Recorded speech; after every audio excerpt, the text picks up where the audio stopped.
सा धेकियाजुलि दखरा बर' थुनलाइ आफादनि बे रुफाथि मायथाइनि सावरायमेलनि जि आयदा बेयो जोबोरै मोनसे गोनां आरो बे आयदानि सायाव सावरायनाया जोङो बयनिबो मेगनखौ गुनु खालामो।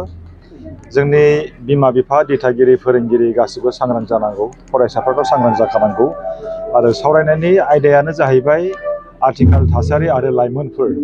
दा बे बेलायाव आङो बुंदों, आंनि सावरायनांगौखौ आं सावरायदों जे साफ्रोमबो लाइमोनफ्रा सांग्रां जानाया मोजां। जोंनि थांखिनिफ्राय जोङो माबायदि दोरोदो, जों माबायदि बेहेरबारियाव जोङो गाब्र'यो, बेनि माखासे जाहोनखौ आङो बुंदों। गिबियावनो जाहैबाय पियार ग्रुप, गावनि बैसोनि एखे समान माखासे हान्जाफोर। बै हान्जानि थांखिया मोजां नङाब्ला, बै हान्जाया फरायसालियाव थाङाब्ला, बै हान्जाया थांखि गैयाब्ला मोजां सासे फरायसाखौ बिसोर गाज्रि लामाथिं लांगोन, डेफिनेटलि लांगोन। बेखायनो सांग्रां जानांगौ। आरो बेनिफ्राय नैथियाव ससियेल मिडिया। जोंनि आखायाव साफ्रोमनियावबो मबाइल फन थाखासै, कम्पिउटार लेपटप थाखासै आरो बेयाव जोंहा माखासे मिडिया दङ, जेरै फेसबुक दङ, वाट्सएप दङ। बेफोरनि गेजेरजों गाज्रि गाज्रि मेसेज फैयो। जोंनि थाखाय जोबोरै गोनां, बे मबाइल फनाबो गोनां, कम्पिउटार लेपटप गासिबो गोनां। मानो होनब्ला जोंनि साफ्रोमबो फरायसाफ्रा इउटुबनि गेजेरजों सानखान्थि सोलोंनो हायो, बिगियान सोलोंनो हायो, इंराजिबो सोलोंनो हायो, बिराद गियान मोननो हायो। नाथाय ओरैबायदि मोनसे मिडिया, जाय मिडियायाव दसे समनि गेजेराव पलिउटेड भिडिअ फैयो, पलिउटेड मेसेज फैयो। मोनसे मेसेजआ, मोनसे भिडिअआ सासे फरायसानि साननायखौ डाइभार्ट खालामनो हायो। दा बेखायनो जोङो सांग्रां जानाया मोजां जे जोङो मबाइलजों बाहायजानाङा, मबाइलखौ जों बाहायनांगौसो। आरो फरायसाफ्रा दिनै मबाइलखौ बाहायनो रोङियावनो बिदिनो लामा थाबायनायावबो मबाइल बाहायो, जानायावबो मबाइल बाहायो, उन्दुनायावबो मबाइल नायनानै उन्दुयो, थाबायनायावबो मबाइल नायो। जायनि जाहोनाव गोबां रोखोमनि जेंनाफोर, एक्सिडेन्ट जानाय, मेगन गाज्रि जानाय, उन्दुनो ओंखारै बायदिसिना जेंनाफ्रा जादों। बेनि अनगायै आं बुंबावगोन आइसलेसन, गावखौ बिमा बिफानिफ्राय जानगाराव दोननाय। बिमा बिफाया जोंखौ जोनोम होयैनि सिगांनिफ्रायनो अनोमोन, जोनोमनि उनावबो जोंखौ अनो आरो बिमा बिफानि बाथ्राफ्रानो, बोसोनफ्रानो जोंनि मेगनखौ गुदुं खालामदों, जोंखौ गोरों खालामदों। नाथाय माखासे फरायसाफ्रा ओरैबायदि जायो, गावनि बिमानिफ्राय गोजानाव थायो, बिफानिफ्राय गोजानाव थायो। अननाय, मान होनाय, सिबिनाय, फोथायनाय बेफोरखौ दोनालासेनो फरायसाफ्रा बावगारलाङो आरो बेफोरनि थाखायनो जोंनि फरायसाफ्रा माखासे जेंनाखौ भुगिनांगौ जायो।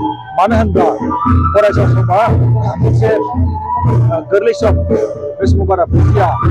बेनिखायनो थोंजों लामा थाबायनो, उथ्रिसार जानो बिमा बिफानि बोसोन, फोरोंगिरिनि बोसोन बेखौ खोनासंनांगौ जायो। आरो गुबुन मोनसे जाहोना जाहैबाय इगनरेन्स, माने बेखौ मा होनगोन, नेवसिनाय। दिनैनि खामानिखौ गाबोन मावगोन होननाय, गाबोननि खामानिखौ समफोर मावगोन होननाय नेवसिनाय। बेफोरबायदि माखासे जाहोननि थाखाय जोंनि लाइमोन सेंग्रा सिख्लाफ्रा थांखिनिफ्राय दोरोदो। दा बेखायनो आङो बेफोर फरायसाफोरखौ जोङो गावनि थांखिखौ जाफुंसार जाहोनो थाखाय थांखियाव जोङो गोसो होनांगौ। 25 बोसोरनि दा माने रुफाथि फालिथाय बे जोबोर गाजा गोमजायै खुंनो हादों। जों सनितपुर जिल्ला बर' थुनलाइ आफादनि जानानै बिथांमोनखौ साबायखर बावदों। बिथांमोना बे रुफाथि फालिथाय खुंनायजों लोब्बा लाखिनानै बिथांमोना गांथाम बिजाब दिहुननो हादों। बे थुनलाइ सोरजिनायावहा एसेब्लाबो दावगानो हादों। बेजों लोगोसे ओनसोलनि उथिहांबोनाय जोलैसाफोरखौ लिरनाय बिथिङावहा एसे थुलुंगा होनायावहा एसे मदद आरो हेफाजाब होदों, बेखौ जों आसा फालिदों। आरो लोगोसेनो बिथांमोना खाम्फा, जाय खाम्फाखौ लुबाय, बिनि दारै जोंनि बे नेरसोनारि हिसाबै, बे जारिमिनारि नेरसोन हिसाबै थासिगोन, बेखौ जों जोबोर मोजां मोनदों। लोगोसे दिनैनि बे आफादावहा हरखाबैब्लाबो जोंनि बर' थुनलाइ आफादनि आगुनि मोनथाम मावसोम गाहाय नेहाथारि मावनाय आरो लेङाइ आफादगिरि मावनाय बिथां सिबिजाथाव गपिनाथ बरगयारि सार आरो रबिशंकर बरगयारि सार बिथांमोनाबो फैनानै जा मोनसे जोंनि बे रुपाथि मायथाइ फालिनायनि जा गेवलां मेल बेखौ आब्रुथि खालामबाय समाय होबाय बेनि थाखाय जों जोबोर गोजोननाय मोनदों जाहाथे इयुनावहा बे जुदि थुनलाइ आफादा आरोबाव जौगालांनो हागोन आरो थुनलाइ सोरजिनायावहा दावगालांनो हागोन बेखौनो जों मिजिंथिदों।